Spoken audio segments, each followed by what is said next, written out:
નમસ્કાર મિત્રો, મારી ઉંમર 32 વર્ષની છે। હું શહેરમાં ઇલેક્ટ્રોનિક એક નાની દુકાન ચલાવું છું અને સાથે સાથે લોકોને ઘરે જઈને ટીવી રિપેરિંગ કરવાની હોમ સર્વિસ પણ આપું છું। ભલે હું બહુ મોટો ભણેલો નથી, પણ મહેનત અને પ્રામાણિકતા એ જ મારો ધર્મ છે। આખો દિવસ લોકોને ઘરોની દોડધામ જ મારો સમય વીતી જતો હોય છે। જિંદગીમાં બધું જ સારું હતું, પણ સાચો સાથ આપનારો કોઈ ન હતું, એટલે એકલતા બહુ હતી। પણ એક દિવસ બપોરે મારી દુકાન પર એક ફોન આવ્યો। સામેથી એક મહિલા ખૂબ જ નમ્ર અવાજે બોલ્યા, મારી ટીવી અચાનક બંધ થઈ ગઈ છે। ઘરમાં એક નાની દીકરી છે, તેનો સમય નથી જતો। જો તમને સમય હોય તો પ્લીઝ ઘરે આવીને રિપેરિંગ કરી આપો। મેં તેનું સરનામું નોંધી લીધું અને સાંજે મારું ટૂલબોક્સ બોક્સ લઈને સરનામે પહોંચ્યો। મેં ઘરનો દરવાજો ખખડાવ્યો ત્યારે એક અંદાજે 31-32 વર્ષની ખૂબ જ સુંદર પણ એકદમ સાદી યુવતીએ દરવાજો ખોલ્યો। તેનો ચહેરા પર ગજબની ગંભીરતા અને આંખોમાં એક અજીબ શાંતિ હતી। તેણે મને અંદર બોલાવ્યો। ઘરમાં સાદગી હતી, પણ બધું ખૂબ જ વ્યવસ્થિત ગોઠવેલું હતું। મેં ટીવી તપાસવાનું શરૂ કર્યું। કામ કરતાં કરતાં મને ખબર પડી કે તેનું નામ શું છે। તે વિધવા હતા। 2 વર્ષ પહેલાં તેમના પતિ મૃત્યુ પામ્યા હતા અને ત્યારથી તે પોતાની 5 વર્ષની દીકરી સાથે આ નાનકડા ફ્લેટમાં એકલા જ રહેતા હતા અને ઘરે ચલાવવા માટે તે ઓનલાઈન સિલાઈ કામ અને ટ્યુશન ક્લાસ કરાવતા હતા। મારી પહેલી મુલાકાત મેં જોયું કે ટીવીનું પિક્ચર ટ્યુબ સાવ બગડી ગયું હતું। મેં તેમને કહ્યું, મેડમ, આમાં નવો પાર્ટ નાખવો પડશે અને અંદાજે 3500 રૂપિયા જેટલા ખર્ચ થશે। આ સાંભળીને તેનો ચહેરા પર ચિંતાની રેખાઓ આવી ગઈ। તે થોડા અચકાયાને બોલ્યા, અત્યારે મારી પાસે આટલા પૈસા સગવડ નથી। તમે ટીવી એમ જ રહેવા દો, હું પછી રિપેરિંગ કરાવી લઈશ। તેમની આ લાચારી જોઈને મારું દિલ પીગળી ગયું। મેં કહ્યું, કંઈ વાંધો નહીં, હું પાર્ટ નાખી દઉં છું।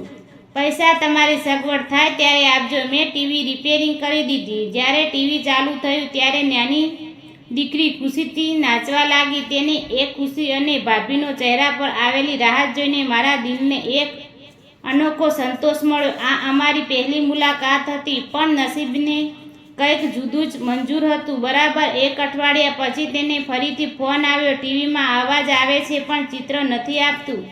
ફરીથી તેમના ઘરે ગયો। આ મારી બીજી મુલાકાત હતી। આ વખતે જ્યારે હું કામ કરતો હતો ત્યારે તેણે મારા માટે ચા બનાવી। ચા પીતા પીતા અમારી વચ્ચે થોડી પર્સનલ વાતો થઈ। મેં તેમને જણાવ્યું કે હું પણ જિંદગીમાં સાવ એકલો જ છું। તેણીએ પણ પોતાના સંગ્રહની વાતો શેર કરી। મને સમજાયું કે આટલી સુંદર યુવતી સ્ત્રી હોવા છતાં સમાજના મેણાટાણા સહન કરીને તે પોતાની દીકરી માટે કેટલી બહાદુરીથી જીવી રહી છે। તેમને પ્રત્યે મારા મનમાં આદર બહુ વધી ગયો। ત્યારબાદ ત્રીજી વખત જ્યારે હું રસ્તામાંથી પસાર થતો હતો ત્યારે તે શાકભાજી લેવા નીકળી હતી। અચાનક ભારે વરસાદ શરૂ થઈ ગયો। તેમની પાસે છત્રી નહોતી। મેં તરત જ મારી બાઇક ઊભી રાખીને મારી પાસે રહેલી મોટી છત્રી તેમને આપી દીધી અને બાઇક પર બેસાડીને સેફ જગ્યાએ પહોંચાડ્યો। મિત્રો, આ મુલાકાત અમારા બંને વચ્ચેનો સંકોચ સાવ દૂર કરી દીધો। હવે અમારી વચ્ચે માત્ર એક ગ્રાહક અને મેનિકનો સંબંધ નહોતો રહ્યો, પણ એક અજાણ્યા અને પવિત્ર પ્રેમ પાગરથી રહ્યો હતો। હું દરરોજ દુકાને હોઉં ત્યારે પણ મારું મન તેને વિચારવામાં જ ખોવાઈ રહ્યું હતું। એક જ સાંજે હું મારા પૈસા લેવાના બહાને તેના ઘરે ગયો। દીકરી રૂમમાં સૂઈ ગઈ હતી। હોલમાં એકદમ શાંતિ હતી ને ટીવી ધીમા અવાજમાં ચાલુ હતું। મેં રસોડામાંથી પાણીનો ગ્લાસ લઈને આવીને પાણી ગ્લાસ આપતી વખતે અમારી આંગળીઓ એકબીજાને અડી ગઈ। એ સમયે મારા દિલના ધબકારા વધી ગયા। મેં ગ્લાસ ટેબલ પર મૂક્યો અને હિંમત ભેગી કરીને તેની સાવ નજીક ગયો। મેં બહુ જ ધીમેથી તેના નાજુક હાથ મારા હાથમાં લઈ લીધા। મારો આ સ્પેસ અનુભવી એક ક્ષણ માટે ચોંકી ગઈ અને મોટી મોટી આંખોથી મારી તરફ જોવા લાગી। તેનો શ્વાસ ઝડપથી થઈ ગયો હતો, પણ તે પોતાના હાથ પાછો ન ખેંચ્યો। મેં તેની આંખોમાં આંખો પરોવીને બહુ જ ભાવુક અવાજમાં કહ્યું, હું જાણું છું કે તારા ભૂતકાળમાં બહુ મોટું દુઃખ છે, પણ હું તને પૂરા દિલથી પ્રેમ કરવા લાગ્યો છું। હું મારી જિંદગીમાં આવીને મારો સંસાર રોશન કરીશ છું। તું મારી સાથે લગ્ન કરીશ. મારી આ વાત સાંભળતા જ તેની આંખોમાં આંસુ આવી ગયા. તેને રડતા રડતા મારો હાથ બંને હાથેથી જોરથી પકડી લીધો અને બોલી, એક વિધવા સ્ત્રી માટે આ સમાજ બહુ કઠોર છે, પણ તમે મને અને મારી દીકરીને જે આદર આપ્યો છે તે આજ સુધી કોઈને નથી આપ્યો.